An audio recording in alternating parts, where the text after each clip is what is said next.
सुप्रभात बच्चों, हम आपके बीच चर्चा कर रहे हैं वैश्वीकरण की आवश्यकता, नीड ऑफ ग्लोबलाइजेशन।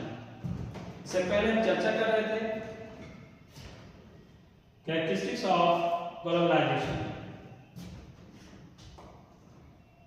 वैश्वीकरण की विशेषताएं चर्चा कर रहे थे।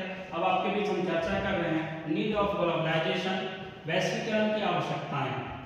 वैश्वीकरण की आवश्यकताओं के संदर्भ में हम आप इस बात को भली भांति जानते हैं कि हम आप अपने जीवन शैली का निर्माण जब करते हैं तो जीवन शैली के निर्माण कार्य करने में हम आप अपने जीवन के अंदर भूमंडलीकरण या वैश्वीकरण की आवश्यकता क्यों हुई है, इस संदर्भ में हम आप भी को भी सोचने समझने की आवश्यकता है। यह कैसे हुआ है, और यह एक मुख्य प्रश्न है।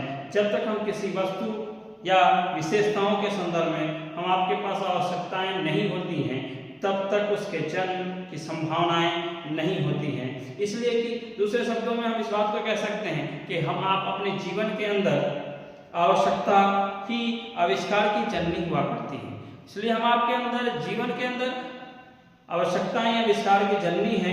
इस संदर्भ में हमें इस बात को जानने और समझने की जरूरत है कि हमें किन किन बिंदुओं के माध्यम से अपनी जीवन शैली का निर्माण करना है और अपने आवश्यकताओं के संदर्भ में विचार विमर्श करना है। उस पर हम अभी चर्चा करेंगे कि वैश्वीकरण की कौन कौन सी आवश्यकताएं हो सकती हैं। सबसे पहली आवश्यकता है फॉर बैलेंस फाउंडेशन।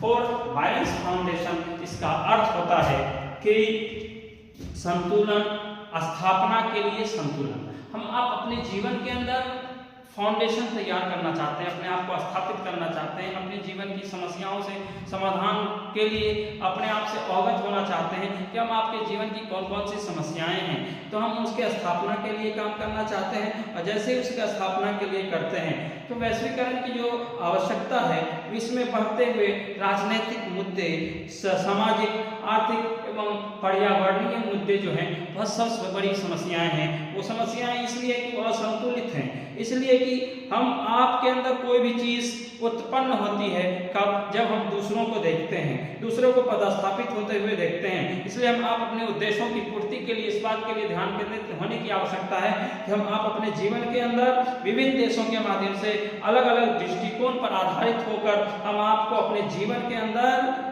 अपने आप को संतुलन बनाना है। और संतुलन बनाने के लिए हमें अपने जीवन के विभिन्न पड़ावों में रहते हुए अपने आप को पदस्थापित करना है। और पदस्थापित करने के लिए हम आपके लिए जरूरी है कि हम आप अपने जीवन जीने के उद्देश्य को जानें। हम आपके जीवन जीने का उद्देश्य